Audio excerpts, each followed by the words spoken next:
Les Voix de la photo, c'est le podcast qui donne la parole aux professionnels du milieu de la photographie pour nous dévoiler leur parcours, leurs réussites, parfois leurs revers, et nous glisser quelques conseils en chemin. J'espère que cet épisode vous plaira. Bonne écoute! Bonjour à toutes et à tous, je suis Marine Lefort et vous écoutez Les Voix de la photo. Aujourd'hui, je suis avec Clément Chéroux. Bonjour Clément. Bonjour. Tu es historien de la photographie, conservateur et commissaire d'exposition. On va revenir sur ton parcours, mais en quelques chiffres et en quelques dates. Tu as travaillé dans des musées bien connus de toutes et tous. Tu as été conservateur en chef de la photographie au Centre Pompidou de 2013 à 2016.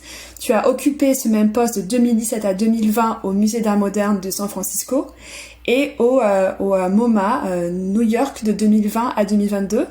Et depuis décembre 2022, tu diriges la fondation Henri Cartier-Bresson qui se trouve à Paris. Pour commencer cet entretien, pourrais-tu te présenter avec tes mots et puis revenir sur ta formation et ton parcours professionnel jusqu'à ton arrivée à la fondation Henri Cartier-Bresson? D'accord, bonjour d'abord. Donc mon nom est Clément Chéroux.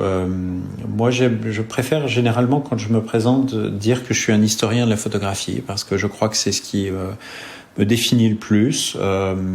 J'ai une approche qui est une approche d'historien, ce qui ne veut pas dire uniquement que je travaille avec des photographies du passé, mais que ma philosophie, mon approche, mon éthique ou mon ethos, c'est celle d'un historien, y compris quand je travaille avec des photographes contemporains.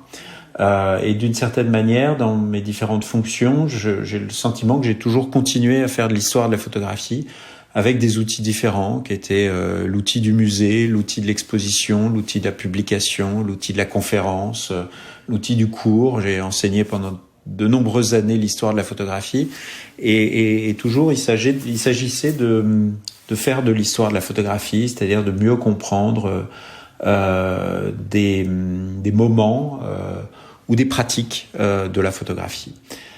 En fait, moi, j'ai découvert la photographie à l'âge de 17 ans dans un train qui allait vers le sud de la France. C'est une histoire que j'aime bien raconter parce que c'est vraiment une sorte de scène originale de ma rencontre avec la photographie. Je descendais dans le sud de la France et tout d'un coup j'ai entendu au haut-parleur du train venez visiter l'exposition dans le wagon numéro 14. Et donc je m'y suis rendu. C'était un dispositif assez étonnant. Ils avaient vidé les sièges au milieu du wagon. Ils avaient installé des cimaises sur lesquelles étaient exposées des photographies. Il y avait 3 artistes qui étaient exposés. Un photographe artiste qui s'appelle Pierre Molinier, qui est connu pour avoir fait des autoportraits habillés en femme. Un artiste particulièrement intéressant et particulièrement subversif qui a été très proche du groupe surréaliste. Il y avait un autre artiste qui était exposé qui est Michel Journiac, qui est un performeur français qui était très actif dans les années 70 et qui est notamment connu pour avoir fait une performance où il mangeait du boudin fabriqué avec son propre sang. Et le troisième artiste, en fait, c'était un couple d'artistes, Mino et Gormezzano, qui eux étaient connus pour faire des portraits ou des autoportraits dans des bains de boue. Effectivement, quand je raconte ça, ça paraît extrêmement étonnant. On se dit mais comment une telle exposition aussi subversive pouvait avoir lieu dans un train qui descendait vers la Côte d'Azur en plein été avec des wagons essentiellement remplis d'enfants et de familles, mais pourtant c'était bien le cas, c'était assez étonnant. Pour moi ça a été un choc, une sorte de choc culturel. Pour moi la photographie c'était essentiellement la photographie de famille. Ou la photographie dans les journaux, mais pour moi c'était pas un moyen d'expression. Et je crois que ce jour-là, au-delà du choc, j'ai compris que la photographie pouvait être un art. Et donc à partir de là, je me suis intéressé à la photographie. J'ai commencé à acheter des livres, à regarder des photographies, à aller voir des expositions, à m'inscrire au photoclub de mon lycée. Et voilà. Et ça a été le début de quelque chose qui est devenu une passion, une vie. puisque depuis ce jour, je crois pas qu'il y a eu un seul jour où je n'ai pas regardé des photographies, lu sur la photographie, écrit sur la photographie ou parlé de la photographie. Et dans ta famille ou dans ton entourage, il y avait des personnes qui étaient proches de l'image ou alors pas vraiment? Non, il n'y avait pas de photographe dans ma famille, il y avait peu d'amateurs. Ma mère avait un Rolleiflex et elle a fait quelques images lorsqu'on était enfant, mais il y a pas de tradition photographique. J'ai un oncle qui était photographe qui avait un studio de photographie, mais c'était peu présent dans ma famille. Il y avait une culture artistique, mais pas de culture de l'image photographique. Et à partir de là, en fait, moi, je me suis d'abord inscrit à l'université de Paris 8, qui à l'époque était la seule université dans laquelle il y avait un enseignement de la photographie, qui était à la fois pratique et surtout théorique, historique et théorique. Et puis, après 2 ans, j'ai passé le concours de l'École nationale de la photographie à Arles, où j'ai passé 3 années dans cette école extraordinaire d'Arles, qui à l'époque était un petit peu différente de ce qu'elle est aujourd'hui, parce qu'aujourd'hui c'est essentiellement une école d'art. À l'époque, le premier directeur de l'école, Alain Desvergnes, disait qu'il voulait former des gens d'image. Et en fait, on avait une formation qui était extrêmement complète et complexe, qui ne s'agissait pas uniquement de former des artistes, mais de former à tous les métiers de la photographie. Donc on faisait des stages de restauration-conservation, on faisait des stages de photographie d'architecture, des stages de tirage, et c'était un peu, souvent quand je parle de cette école, et souvent en me moquant un peu, je dis que c'est l'école maternelle de la photographie, c'est-à-dire qu'on touche à tout et puis après on se spécialise. Enfin, en tout cas, c'est comme ça que ça fonctionnait à cette époque-là. C'est plus le cas aujourd'hui. Et ça a été très important pour moi parce que ça m'a appris à ce que ça veut dire que de faire de la photographie, ce que ça veut dire que de faire un projet quand on est artiste. J'ai côtoyé pendant ces 3 années-là des gens qui sont devenus des artistes importants. Je pense à Bruno Serralong, je pense à Arnaud Giesinger et quelques autres. Et de voir comment, quand on se considère comme un artiste, on produit un projet, c'était très très important pour moi de voir l'avancée du projet, le retour en arrière. Et en fait, à l'issue de ce diplôme de l'École nationale supérieure de la photographie, j'ai repris des études à l'université, j'ai fait une thèse d'histoire de la photographie. Et ensuite, j'ai fait un parcours qui était un parcours d'abord universitaire, j'ai enseigné à l'université, et puis à un moment, j'ai rejoint le Centre Pompidou comme conservateur d'abord, et puis ensuite comme chef du cabinet de la photographie au Centre Pompidou.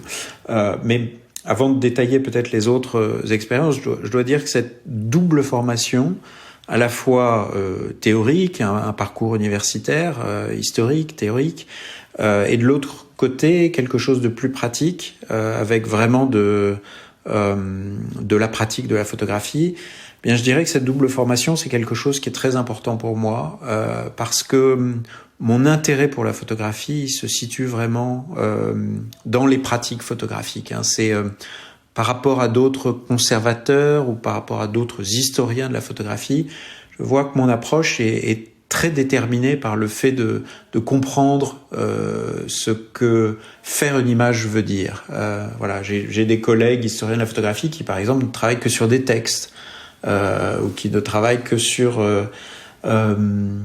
des historiens de la photographie. Ou voilà, moi je travaille vraiment sur des pratiques photographiques et c'est ça qui me passionne. Voilà. Et donc voilà, donc j'ai passé 10 ans au Centre Pompidou et ensuite j'ai décidé de partir aux États-Unis. J'ai passé d'abord 3 ans et demi au MoMA de San Francisco et ensuite 2 ans et demi au MoMA de New York, avant de prendre la décision de revenir en France parce que le monde dans lequel on vit aujourd'hui est très différent de celui du monde au moment où je suis parti aux États-Unis. Et que le Covid a beaucoup changé les choses, que notamment Dans quel sens ? Très difficile de voyager, notamment aujourd'hui. Quand je suis parti aux États-Unis, on était vraiment dans un autre monde. On voyageait plus facilement, on prenait aussi plus facilement l'avion. Il y a une conscience écologique qui s'est fortement développée et qui fait que être un curateur qui voyage au minimum et prend l'avion au minimum 2 fois par mois, ça c'est plus possible aujourd'hui, tout simplement. Il y a toutes les restrictions aussi qui sont liées au Covid, les difficultés à prendre les avions, les aéroports engorgés, les aéroports complètement sous-staffés, qui fait qu'on passe des heures et des heures à passer la douane ou même ne serait-ce qu'à avoir sa carte d'embarquement. Tout ça a fait que j'ai décidé de revenir en France, aussi très attiré par la proposition de venir diriger la Fondation Henri Cartier-Bresson, qui est pour moi un petit écrin dans le Marais, où on peut faire des expositions, monter des projets qui m'intéressent beaucoup. Et puis j'avais fait en 2014 une grande rétrospective Henri Cartier-Bresson au Centre Pompidou. Et l'idée de continuer à travailler sur Henri Cartier-Bresson, de continuer les recherches que j'avais entamées pour cette exposition m'attirait beaucoup. À vrai dire, je pense qu'il y a encore beaucoup à faire sur Cartier-Bresson. On pense qu'on connaît très bien, mais non, en fait, il y a beaucoup à faire. Et donc tout ça m'a fait revenir en France et prendre la direction de la Fondation Henri Cartier-Bresson. Je pense que ça peut être aussi très intéressant d'avoir votre retour sur vos expériences aux États-Unis. Qu'est-ce qui était différent? Comment on travaille? Quelles sont un petit peu les différences à travailler dans une structure française et travailler aux États-Unis? Enfin voilà, au niveau du financement, c'est très différent. Mais quelles sont aussi du coup les autres différences, et puis au quotidien, voilà un petit peu quelles sont les différences, comme vous avez pu travailler dans ce deux types de structures. Est-ce que vous avez un petit peu des éléments que vous avez pu apprendre aux États-Unis, ou les différences? Oui, ce qui est très intéressant, c'est aux États-Unis, la façon de travailler, elle est très focalisée sur la question du process, en fait. Aux États-Unis, il y a une forme d'obsession pour le process. C'est-à-dire qu'on est en permanence en train de se demander comment on travaille, comment on exécute une tâche, comment on va de A à B. Donc, en fait, on fait beaucoup de réunions pour préparer la réunion, pour préparer l'événement, en fait. Et ça, c'est quelque chose qui est peu présent en France. En France, on fait le projet, et puis de temps en temps, après l'avoir fait, on se retourne en disant « Tiens, j'ai fait comme ça ». Aux États-Unis, on est en permanence en train de prévisualiser, de préparer les choses qu'on fait. C'est quelque chose qui est lié à la mentalité américaine, qui est lié aussi au capitalisme. C'est quelque chose qui est, quand je dis lié à la mentalité américaine, c'est aux États-Unis, la question de la démocratie est extrêmement importante. Historiquement, le fondement de l'idée américaine se fait autour de la question de la démocratie. Et évidemment, quand on arrive à comprendre un process, comment quelque chose fonctionne, on peut le partager et faire en sorte que tout le monde puisse le faire. Donc ça part de cette idée démocratique de pouvoir, à partir du moment où on explique comment ça fonctionne, tout le monde peut le faire. Donc ça, c'est l'aspect positif de cette focalisation sur les process. L'autre chose, c'est l'aspect capitaliste, qui est qu'à partir du moment où on comprend comment on fait quelque chose, on peut le faire plus vite et mieux. Et donc, à ce moment-là, on est censé gagner plus d'argent à partir de l'amélioration des process. Et il y a vraiment cette obsession pour les process aux États-Unis. Il y a un historien de la culture américain qui s'appelle John Atlee Couvenhoven, qui a beaucoup écrit sur ça, et qui explique que aux États-Unis, on a inventé la voiture avec le capot transparent, parce que justement, on peut voir le process, on peut voir comment ça marche, qu'est-ce qu'il y a à l'intérieur. Couvenhoven raconte aussi que le chewing-gum ne pouvait être inventé que aux États-Unis, parce que le chewing-gum ne sert absolument à rien si ce n'est à montrer un processus qui est le processus de la mastication. Voilà. Donc ça, c'est pour moi la grande différence, mon choc culturel en arrivant aux États-Unis, c'est ça, c'est comprendre comment ça fonctionne. Ce qui est pas très facile quand on est élevé dans une culture française, parce qu'en France, on fonctionne beaucoup plus à l'intuition. On y va, on fait les choses, et éventuellement, à la fin, on se pose la question de comment on a fait les choses. Donc ça a été très très étonnant. Ça a été un vrai processus de compréhension pour moi, de voir cette différence-là et de m'adapter à cette nécessité d'expliquer les choses, d'expliquer comment on faisait les choses. Et je finirai là-dessus, le plus intéressant pour moi, c'est que malgré cette différence, un système de travail américain qui fonctionne vraiment sur la réflexion de ce qu'on est en train de faire, et un système français où on est dans l'intuition, où on fonce, eh bien, en fait, pour les musées pour lesquels j'ai travaillé, je dirais que je ne hiérarchiserai pas. C'est-à-dire, je dirais pas, par exemple, le système américain, il est peut-être plus efficace, mais le système français, il produit parfois des choses tout à fait fascinantes, qui fonctionnent sur l'intuition et qui se révèlent parfois extrêmement puissantes. Et je dirais pas, par exemple, que on travaille mieux au MoMA qu'au Centre Pompidou. On travaille différemment, certes, vraiment différemment, avec d'un côté plutôt de l'intuition et de l'autre côté plutôt un questionnement permanent de ce qu'on est en train de faire.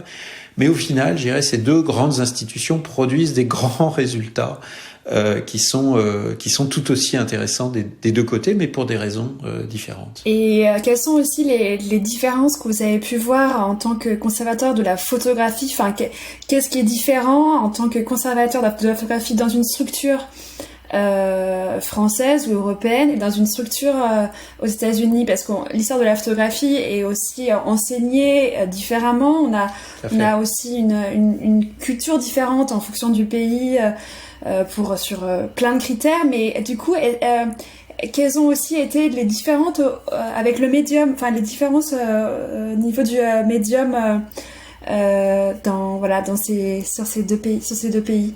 Alors vous savez la grande différence entre la France et les États-Unis en matière de photographie, c'est que la photographie a été inventée en France, mais que ce sont d'une certaine manière les États-Unis qui lui ont donné ces lettres de noblesse.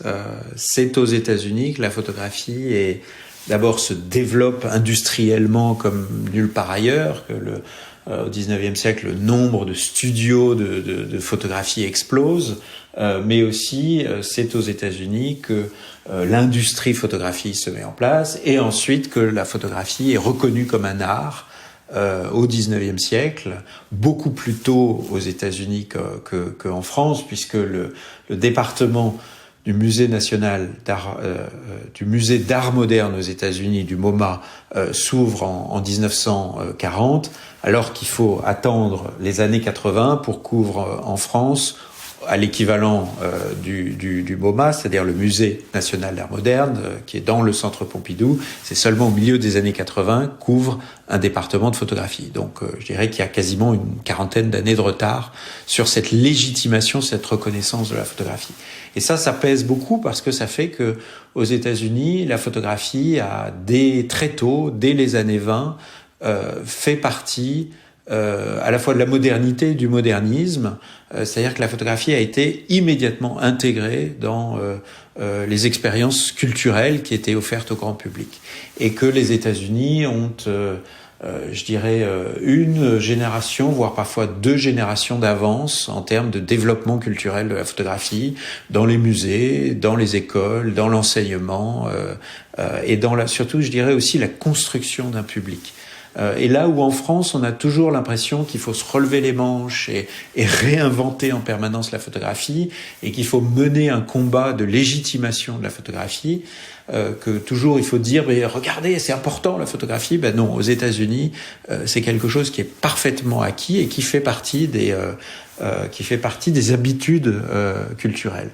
Et ça, je dirais que encore aujourd'hui, encore en 2020, il y a une certaine différence sur le statut de la photographie dans les institutions culturelles aux États-Unis et en France, qui rend parfois les choses plus faciles aux États-Unis, parce que c'est tout simplement plus accepté, qu'il y a beaucoup plus de photographies dans le paysage collectionnel, qu'il y a beaucoup plus de photographies dans le paysage institutionnel, qu'il y a beaucoup plus de collectionneurs, qu'il y a beaucoup plus de philanthropes qui sont prêts à aider pour développer des projets. Et voilà, donc je dirais qu'il y a revenir sur peut-être le train, il y a un train d'avance, pour revenir sur la métaphore ferroviaire, il y a un train d'avance aux États-Unis par rapport à la France. C'est vrai que je pense que c'est pas toujours facile de se rendre compte parce quand on est en France, on a un petit peu un prisme sur l'histoire de la photographie française et aux États-Unis un prisme sur la photographie américaine. Donc je trouve ça intéressant de tout à fait. Essayer de comparer en tout cas de cultures différentes. Du coup, la fondation Henri Cartier-Bresson, je pense que ça peut être intéressant que tu expliques en quelques mots, enfin en tout cas pour les gens qui ne connaissent pas ce lieu, un petit peu expliquer quelle est cette structure. Du coup, c'est une fondation. Qu'est-ce qui la différencie d'un musée? Et voilà, qu'est-ce qui est particulier dans cette fondation Henri Cartier-Bresson? Je pense que la plupart des personnes qui écoutent ce podcast connaissent bien le photographe, mais peut-être que tout le monde ne visualise pas exactement la fondation, enfin en tout cas comment elle est composée, quand elle a été créée et son rôle aujourd'hui, ses projets aujourd'hui. La fondation Henri Cartier-Bresson a été créée en 2003. Elle a été reconnue d'utilité publique. Elle a été créée à partir du désir d'Henri Cartier-Bresson, mais aussi de sa femme Martine Franck et de leur fille Mélanie Cartier-Bresson. L'enjeu, en fait, c'était de construire un lieu qui était à la fois un lieu de préservation de l'œuvre d'Henri Cartier-Bresson et ensuite de Martine Franck, puisque la fondation aujourd'hui conserve leur œuvre, c'est-à-dire l'ensemble des négatifs, les tirages, leurs archives papier, l'ensemble de leurs publications, livres, magazines, leurs lettres, les différents objets documentaires ou les différents documents qui permettent de comprendre leur œuvre. Et aujourd'hui, la fondation, là vraiment pour 20 ans plus tard, en fait, cette année en 2023, les 20 ans de la fondation, la vocation de la fondation, c'est de défendre l'œuvre. Défendre l'œuvre, ça veut dire de continuer à la montrer. Ça veut dire aussi de mettre l'œuvre à disposition des chercheurs. On reçoit dans nos locaux de la fondation régulièrement des chercheurs qui viennent faire des recherches sur l'œuvre d'Henri Cartier-Bresson ou de Martine Franck, qui viennent regarder des photographies pour préparer des expositions, qui viennent lire des livres ou des textes qui ont été écrits sur ces deux œuvres magnifiques du XXe siècle pour produire une nouvelle pensée, une nouvelle approche de l'œuvre. Et je crois que c'est une des choses qui pour moi est peut-être la plus importante, c'est de faire en sorte que l'œuvre soit en permanence réactivée, c'est-à-dire qu'on ne considère pas une œuvre comme quelque chose qui est figé dans un moment particulier, comme s'il y avait 300 ou 400 photographies qui avaient été sélectionnées à un moment et qu'il ne fallait montrer que celle-là. Non, je crois que ce qui fait le propre des grandes œuvres, c'est vraiment qu'elles soient possiblement réactivées en permanence et qu'on puisse les regarder différemment, qu'on puisse les mettre à l'épreuve de l'histoire contemporaine, qu'on puisse les interroger. Je crois que pour moi, les plus grandes œuvres, ce sont des œuvres qui sont ouvertes, sur lesquelles on peut projeter l'esprit d'une autre époque et les relire différemment. Et je crois que c'est le cas, je suis persuadé même que c'est le cas avec l'œuvre de Henri Cartier-Bresson et de Martine Franck. On a parfois le sentiment que tout a été dit sur Henri Cartier-Bresson. C'est pas le cas. Il y a encore plein de domaines qui n'ont jamais été explorés. On va ouvrir là dans quelques semaines une exposition qui s'appelle Henri Cartier-Bresson, l'autre couronnement, et qui montre un ensemble de photographies faites en 1937 à Londres, où Henri Cartier-Bresson a photographié le couronnement du roi George VI et a fait cette chose absolument extraordinaire de dire, alors qu'il était envoyé sur place par un journal communiste ce soir, Cartier-Bresson a pris cette initiative de dire je ne vais pas représenter le roi, je ne vais pas photographier le roi, je vais photographier le peuple qui regarde passer le roi. Il a fait ce geste subversif pour un photoreporter qui est envoyé sur place et qui a été par la suite, qui est devenu un cas d'école dans les écoles de journalisme et qui est aujourd'hui pratiqué par beaucoup de photographes. Donc voilà, ça on connaissait quelques images de cette série de photographies de Cartier-Bresson, mais évidemment, ça n'avait pas été montré dans un déploiement plus large. Et on fait, inutile de le préciser aujourd'hui, cette exposition au moment du couronnement du petit-fils de Georges VI, Charles III, qui aura lieu dans quelques semaines. Voilà. Donc ça montre qu'il y a toujours des choses à réinventer. Moi, quand j'essaye de décrire ma mission à la Fondation Henri Cartier-Bresson, je dis que je fais une référence au langage. Vous savez, on dit qu'il y a des langues mortes et des langues vivantes. Et les langues mortes, c'est celles qu'on parle plus. C'est celles qui ne sont plus parlées et finissent par disparaître, en fait. Alors que les langues vivantes, c'est celles dans lesquelles on réinjecte en permanence du contemporain, de la pensée, des nouveaux mots, qui est ouverte aux influences diverses. Eh bien, moi, je crois profondément que ma mission, c'est de faire en sorte qu'on continue à parler le Henri Cartier-Bresson et le Martin Franck au quotidien. Et est-ce que vous avez d'autres structures ou d'autres fondations ou d'autres musées dans le monde qui vous inspirent au niveau des projets ou de la dynamique que vous voulez donner à la fondation ? Alors il y a en France beaucoup de fondations d'artistes. Je pense à la fondation Giacometti par exemple, qui fait un travail absolument extraordinaire. Il n'y a pas d'autres fondations de photographes en France. La fondation Henri Cartier-Bresson est la seule. J'espère que dans l'avenir il y en aura beaucoup d'autres. Mais pour les fondations de photographes, je dirais les exemples sont plutôt aux États-Unis, avec des fondations comme la fondation Irving Penn, la fondation Richard Avedon, la fondation Gordon Parks, la fondation... voilà, il y en a quelques-unes comme ça qui depuis des années font un travail absolument remarquable. Et je dirais que on est aujourd'hui dans un moment de l'histoire de la photographie où on a fait beaucoup de rétrospectives. La compréhension des œuvres des grands photographes du XXe siècle se faisaient à travers des rétrospectives. Les rétrospectives, c'est l'idée qu'on va montrer un peu de tout.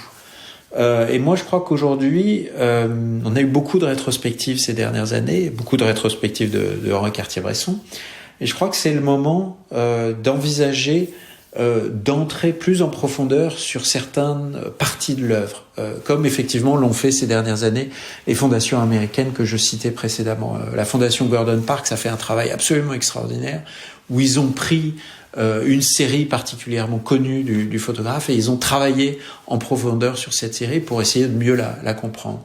L'exemple que je vous donnais tout à l'heure de ce projet d'exposition sur le couronnement de Georges VI, c'est exactement ça. C'est cette idée qu'on va creuser une série particulière pour essayer de la recontextualiser, de faire sortir des documents moins connus autour de cette série, la repenser, montrer les images connues, celles qu'on a publiées dans toutes les rétrospectives, mais montrer aussi ce qui est autour.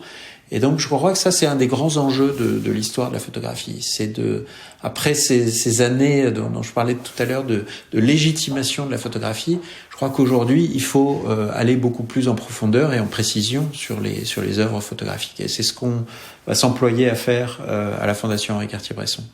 Il y a une question aussi qui m'intéresse, c'est quelles sont un petit peu les personnes qui travaillent à la fondation. Et la fondation, c'est du coup un lieu d'exposition, mais c'est aussi une librairie. Et il y a aussi des projets pédagogiques. Est-ce qu'on pourrait revenir sur les différents projets, ce qui peut être visible pour le public qui passe devant la fondation? Ça va être les expositions, mais quels sont aussi les autres projets? Tout à fait.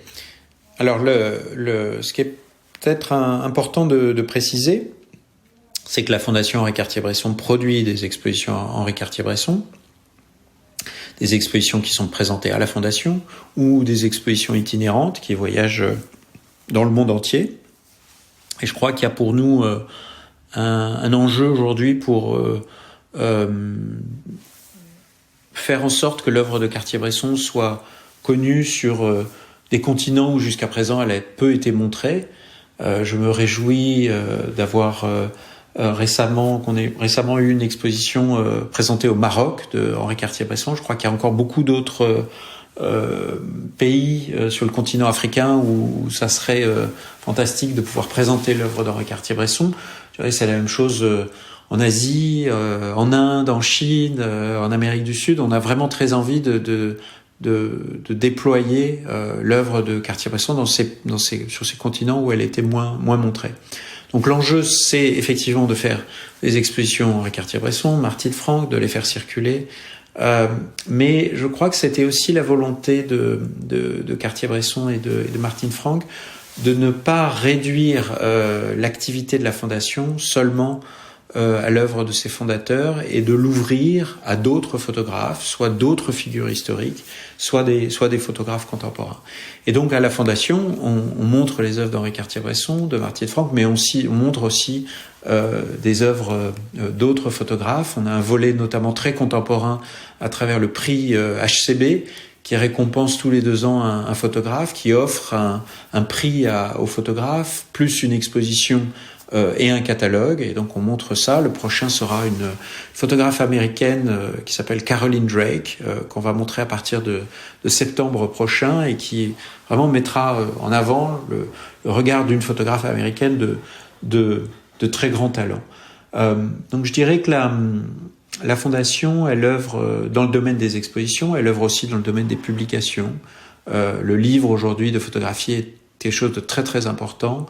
Et non seulement on accompagne nos expositions de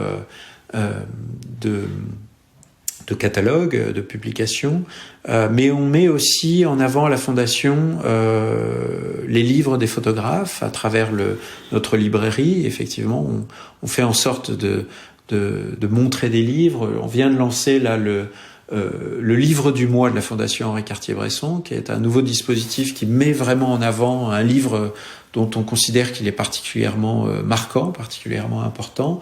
Et on va commencer au mois de juin un nouveau programme de conférences qui va s'appeler Feuilletage, et qui va consister à inviter un photographe à venir décrire en public et feuilleter son dernier livre et à expliquer les choix éditoriaux qu'il a fait dans cette publication. Quelque chose qui va être filmé. On est en train d'inventer un dispositif avec une boîte dans laquelle on pourra à la fois feuilleter le livre mais le filmer d'au-dessus, de telle sorte que la retranscription sera projetée derrière le photographe en grand format sur un mur pour que le public puisse suivre ce feuilletage. Et ensuite on diffusera ces conférences sur le site de la Fondation pour proposer des ressources sur cette question du livre qui aujourd'hui est devenue une chose extrêmement importante dans le domaine de la photographie. Donc la photographie fait des expositions, on a une activité particulièrement importante autour du livre, on a une activité de conférence qui est aussi extrêmement importante. Notre site internet est aussi quelque chose d'important, hein. On a une activité dans les lieux à la Fondation, mais on veut de plus en plus dans les années à venir développer notre source pour offrir des ressources au-delà des murs de la Fondation. Et les conférences, pardon, elles sont accessibles à tout le monde ou est-ce qu'il faut est-ce qu'il faut s'inscrire? Alors, on a un public, toutes les conférences, oui, sont ouvertes au public. On a une capacité d'accueil de à peu près 60 visiteurs, hein, lorsqu'on fait des conférences. Mais ensuite, avec un décalage de quelques jours, les conférences sont accessibles à absolument tout le monde en ligne et de manière totalement gratuite. Il y a peut-être un dernier volet qu'il faut évoquer. On a une équipe de 3 personnes qui travaillent sur les collections de la Fondation, donc qui sont entièrement constituées des fonds, des collections et des archives de Henri Cartier-Bresson et Martine Franck. C'est, je dirais, l'aspect immergé de l'iceberg en fait. C'est quelque chose qui ne se voit pas forcément. Hein. Quand le public vient à la fondation, il voit des photographies parfaitement préservées et encadrées, mais il y a derrière tout un travail d'archivage, d'inventaire, éventuellement parfois de restauration, de préparation des œuvres, de recherche sur les œuvres qui se fait par notre équipe de 3 personnes dans les archives de la fondation. Donc voilà, on est entre 12 et 14 personnes en fonction de comment on compte et des stagiaires ou des choses comme ça, mais on est entre 12 et 14 personnes pour faire fonctionner ce projet magnifique de Fondation Henri Cartier-Bresson. Et le financement, est-ce qu'il est aussi un petit peu comme le système des fondations américaines où il peut avoir de la vente de tirage ou des droits d'auteur? Le financement est complètement privé? C'est un fonctionnement qui est complètement privé. Il n'y a pas d'argent de l'État. Nous n'avons pas de subvention à l'heure actuelle. Et c'est, je dirais, un financement qui repose sur plusieurs fondements. D'abord, on a, comme beaucoup d'autres institutions, une billetterie. On a un tarif d'entrée qui est absolument au même niveau qu'à peu près tous nos collègues parisiens, mais c'est un élément important de notre budget.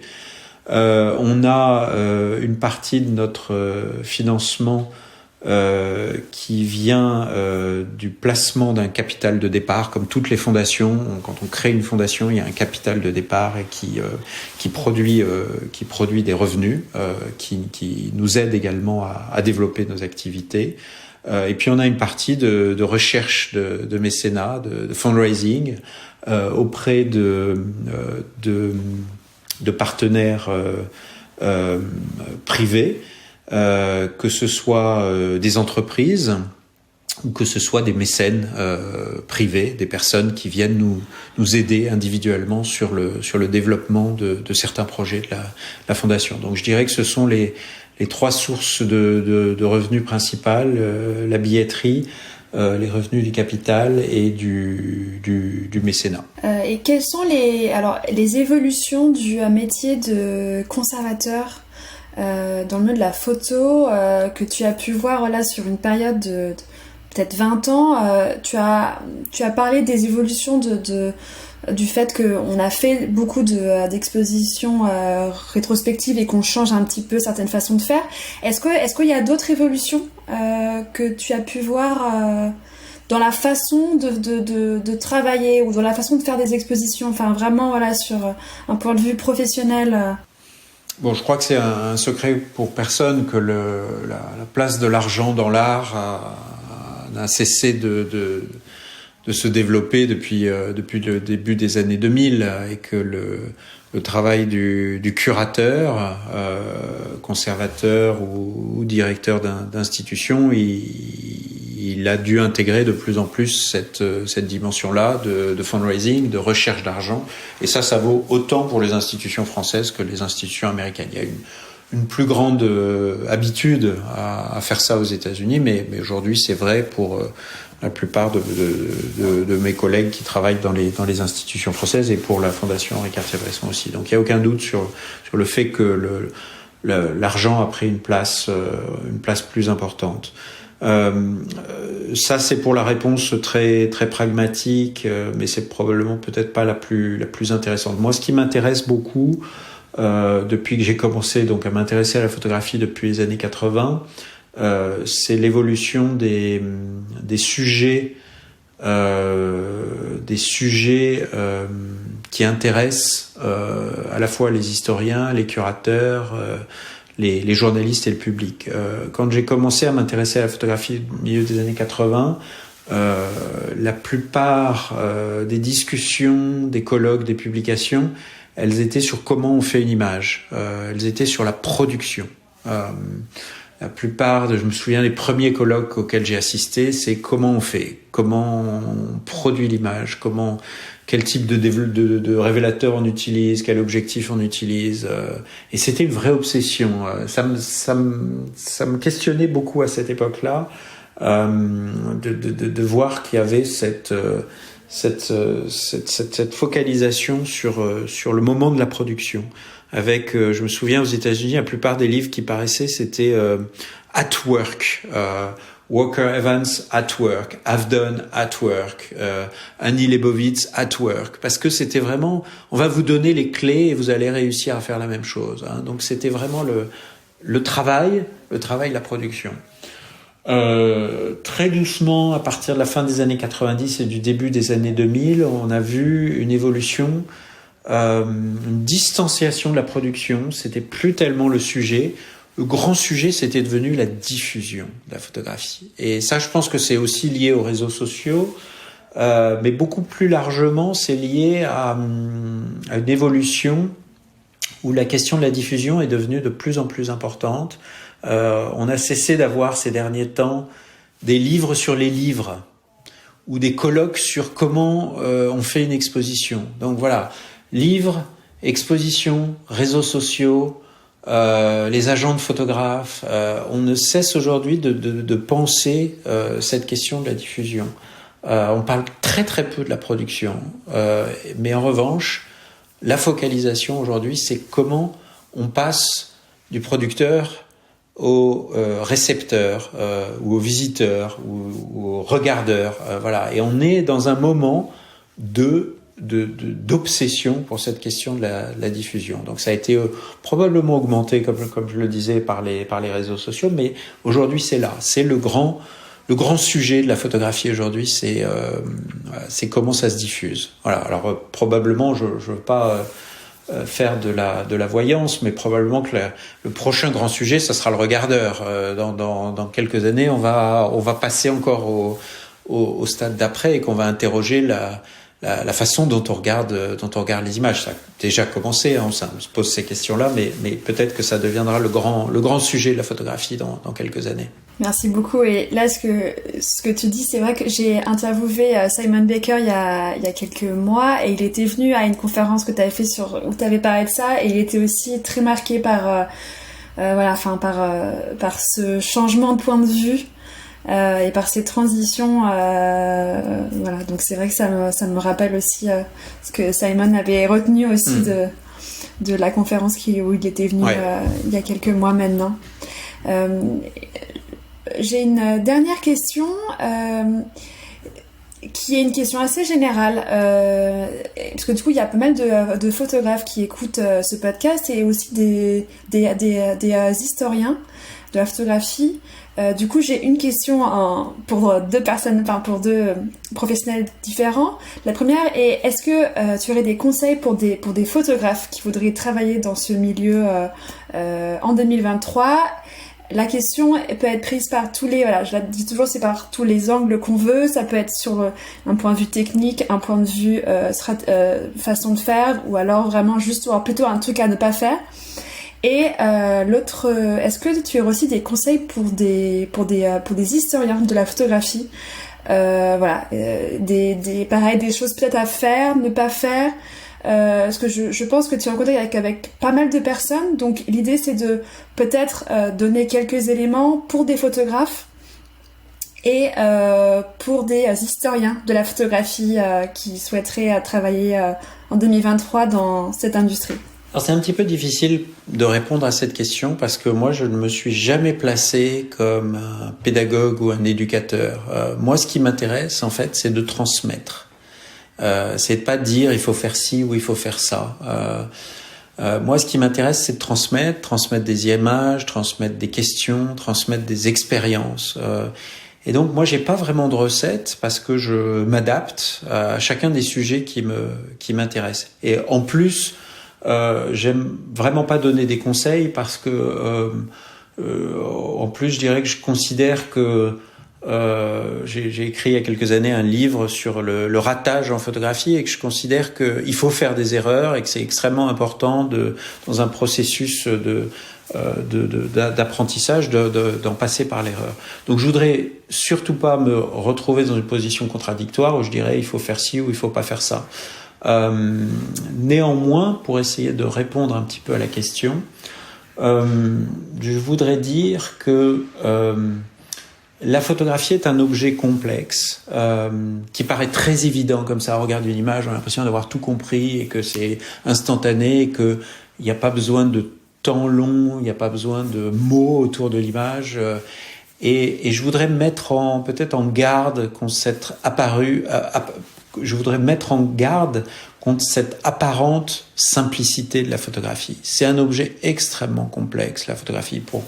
C'est la raison pour laquelle moi je suis intéressé par la photographie, parce que c'est un objet complexe. C'est un objet qui peut dire deux choses contradictoires en même temps. On pourrait, pour employer un mot un peu compliqué lui-même, dire que c'est un objet dialectique. Mais très souvent, il m'arrive d'être devant une image et de dire « Ah tiens, c'est intéressant, c'est joyeux et triste en même temps » ou « c'est froid et chaud en même temps ». Et la photographie a cette très grande capacité d'arriver assez souvent, même dans les images les plus banales, parfois dans certaines photos de famille, de nous montrer ces choses-là.